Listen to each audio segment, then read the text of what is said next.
అయ్యాక సినిమాలు చూసి ఒక హీరోకి అభిమానం అవుతాం. కానీ అమ్మ కడుపులో ఉండగానే మెగాస్టార్కి అభిమానం అయ్యాడు ఒక కుర్రాడు. ఆ కుర్రాడి పేరే ఉదయ కిరణ్. నమస్కారం. సముద్రం, జన సముద్రం.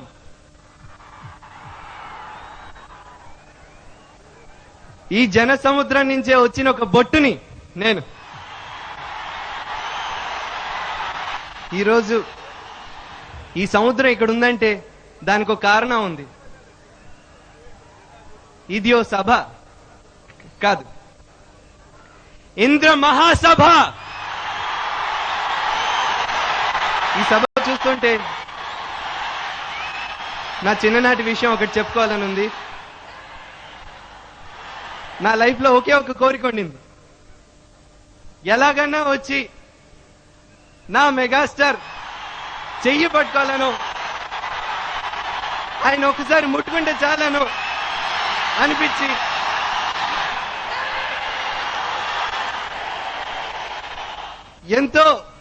ఎన్నో దెబ్బలు తిని మధ్యలో పోలీసులు ఆపారు, లాఠీ చార్జ్ కూడా జరిగింది. అప్పుడు మా అమ్మతో పాటి మా అమ్మ చేయబట్టుకుని నన్ను తీసుకెళ్ళింది. స్టేజ్ దగ్గరికి వచ్చి అలాగో కష్టపడి వచ్చాం. కానీ నాకు అంటే తెర మీద చూడటమే కానీ ఇంకా చేయి పట్టుకునే అదృష్టం దొరకకపోవచ్చేమో అనుకున్న పరిస్థితి కూడా ఏర్పడింది. అప్పుడు నాకు బాగా గుర్తు, అల్లు అరవింద్ గారు ఇప్పుడు కూడా ఇక్కడ ఉన్నారు. ఆయన అప్పుడు నన్ను ఆపేసి లేదమ్మా కుదరదు, ఎందుకంటే కొంచెం ఇబ్బందుల వల్ల కుదరదన్నారు. నేను అప్పుడు అంకుల్ ప్లీజ్ అంకుల్ ఒక్కసారి చిరంజీవి గారు చేయి పట్టుకుంటాను, ప్లీజ్ అంకుల్ అని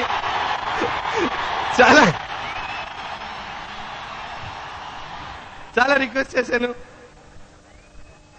ఆయన ఏ నిమిషం నన్ను వదిలేరో కానీ పరిగెట్టుకుంటూ స్టేజ్ మీదకి వెళ్ళాను. ఇప్పుడు కూడా ఇక్కడ కూర్చుని ఉండగా ఇద్దరు చిన్న పిల్లలు వచ్చి ఆయన చేయి పట్టుకుంటుంటే నాకు అది గుర్తొచ్చింది. ఆ రోజు వచ్చి ఆయన చేయి పట్టుకున్నాను. ఇంటికి వెళ్ళి అమ్మకి చెప్పాను. అంటే అమ్మ చిరంజీవి గారి చేయి చాలా వేడిగా ఉందమ్మా, బాగా అసలు చాలా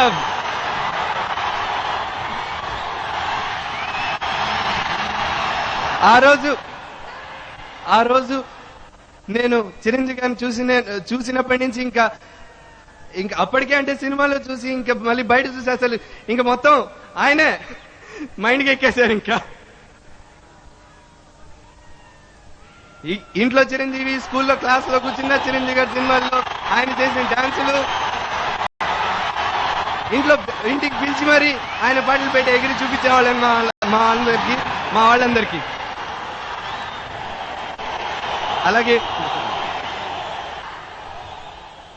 అది చిన్నప్పటి విషయం అయితే, నేను సినిమా ఇండస్ట్రీకి వచ్చి చాలా రోజులు కొట్టుకుంటూ ఉన్నాను. ఏంటో ఎప్పుడు ఇంకా చిరంజీవి గారి దర్శనం అవుతుంది. దాదాపు అందరినీ కలిసాను. అప్పటికి ఇంకా ఎప్పుడు ఆయన్ని చూడగలుగుతాను, ఎప్పుడు కలుస్తాను, ఎలా కలుస్తానో తెలియదు, ఏమీ తెలియదు. ఆయన ఎలా అప్రోచ్ అవ్వాలో, ఎలా ఆయన దగ్గరికి వెళ్ళాలో కూడా తెలియదు. అలాంటప్పుడు ఒకప్పుడు అదృష్టవశాత్తు నేను మా మెగాస్టార్ ఇద్దరు పక్కన షూటింగ్ జరుగుతుంటుంది. ఆ రోజు అసలు ఆయన నాతో ఎలా మాట్లాడతారో కూడా నాకు తెలీదు. వెళ్ళిపోయాను, డైరెక్ట్ గా ఆయన దగ్గరికి వెళ్ళిపోయి సార్ నా పేరు ఉదయ్ కిరణ్ అండి, నేను మీ గొప్ప ఫ్యాన్ని. నాకు అప్పుడు ఇంకేం గుర్తులేదు, నాకు చిరంజీవి గారు, నేను ఆయన ఫ్యాన్ అంతే. వెళ్ళి నేను చెప్పాను నేను గొప్ప ఫ్యాన్ని సార్ అంటే. ఆ రోజు షేక్ హ్యాండ్ ఇచ్చిన విషయం ఎంత బాగా గుర్తుండిపోయిందో. ఈసారి మొట్టమొదటిసారి కలిసినప్పుడు అర్ధగంట సేపు ఆయనతో మాట్లాడాను, హాఫ్ అన్ అవర్. అది మళ్ళీ ఇప్పటికీ మర్చిపోలేను. అలాంటిది ఈరోజు నాకు ఓ పండగ, చాలా పెద్ద పండగ.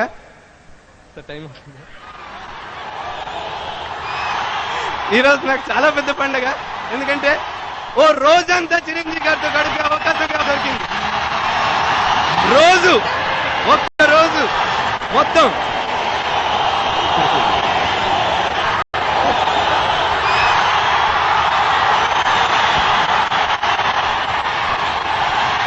శివాజీ గారిని మాట్లాడవలసిందిగా కోరుతున్నాను. కోరుకుంటున్నాం.